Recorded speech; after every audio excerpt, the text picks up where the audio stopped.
আসসালামু আলাইকুম বন্ধুরা, কেমন আছেন সবাই? আশা করি সকলে ভালো আছেন। তো আজকে আমি আপনাদের আরও 5টি বইয়ের সাজেশন দিব, যেগুলো দিয়ে আপনারা আপনাদের বই পড়া শুরু করতে পারেন। তো আমি কিন্তু এর আগে একটা পার্ট করেছিলাম ব্যাপারে যে আপনারা 5টি বই দিয়ে শুরু করতে পারেন। সেটা না দেখলে অবশ্যই দেখে তারপর এখানে আসুন।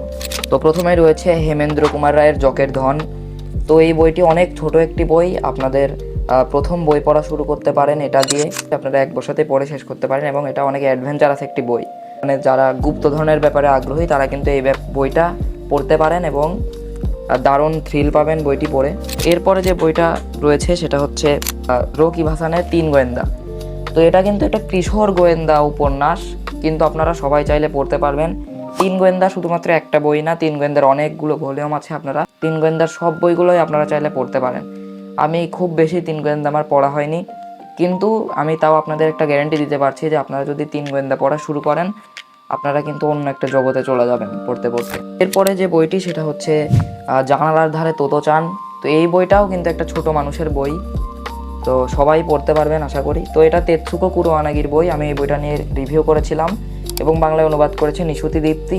আপনারা এই বইটি চাইলে পড়তে পারেন। এই বইটিতে তোতো চান নামের একটি ইনোসেন্ট একটা বাচ্চা নিয়ে কাহিনী। তো বন্ধুরা, আপনারা যদি বাংলাদেশের শিক্ষা ব্যবস্থা নিয়ে বিরক্ত হয়ে থাকেন তাহলে এই বইটি পড়তে পারেন। এই বইটাতে শুধু বাংলাদেশের না, অনেক শিক্ষা ব্যবস্থারই ফল্টগুলো এখানে তুলে ধরা হয়েছে। এই বইটা আপনারা পড়তে পারেন। এবং আমি অনুবাদের কথা বলি, নিশুতি দীপ্তির অনুবাদটা অনেক সাবলীল ছিল। তবু আপনারা চাইলে আরেকটা অন্য অনুবাদকের বইও নিতে পারেন। আমি এটাই সাজেস্ট করবো, আর আপনারা চাইলে অন্য অনুবাদকের বইও নিতে পারেন। পরে যে বইটি রয়েছে সেটা হচ্ছে বিভূতিভূষণ বন্দ্যোপাধ্যায়ের হিরে মানিক জলে। তো এটা হচ্ছে একটা কিশোর অ্যাডভেঞ্চার বই। আপনাদের আমি কিশোর অ্যাডভেঞ্চার বই বেশি সাজেস্ট করছি, কারণ এগুলো মূলত খুব দ্রুত কাহিনী চলে যায় এবং ছোট ছোট বই হয়, এক বসাতেই ইন্টারেস্টিংও হয়, খুব অ্যাডভেঞ্চারাস। কয়েকজন একটি পুরাতন দ্বীপে একটা নগরের খোঁজ পায়, বাংলার অনেক ওয়েস্ট ইন্ডিজের একটা পুরাতন দ্বীপে। তো এটা অনেক অ্যাডভেঞ্চারাস একটা বই। বইটা আপনারা পড়ে দেখতে পারেন। বিভূতিভূষণ বন্দ্যোপাধ্যায়ের বইয়ের প্রতি আপনারা আকৃষ্ট হবেন এগুলো পড়লে আশা করি। তো এরপরে বন্ধুরা, সর্বশেষ যে বইটি সেটা হচ্ছে রবিনহুড। এই বইটি লিখেছে কুলদারঞ্জন রায় এবং পরে এটাকে ডেভেলপ করেছে মোহাম্মদ ফুয়াদ আল ফিদা। বইটি মূলত এটাও একটা কিশোরদের বই। রবিনহুড নামের একটা ছেলে ছিল এবং সে একটা দল নিয়ে বিভিন্ন বড় লোকদের লুটপাট করে গরিবদের মাঝে টাকা বিলিয়ে দিত।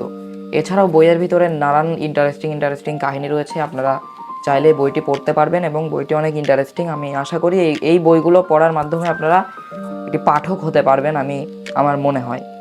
তো বন্ধুরা, আজকের ভিডিওটা এই পর্যন্তই। আপনারা এই বইগুলোর মধ্যে কোনটা পড়েছেন অবশ্যই কমেন্ট করে জানাবেন।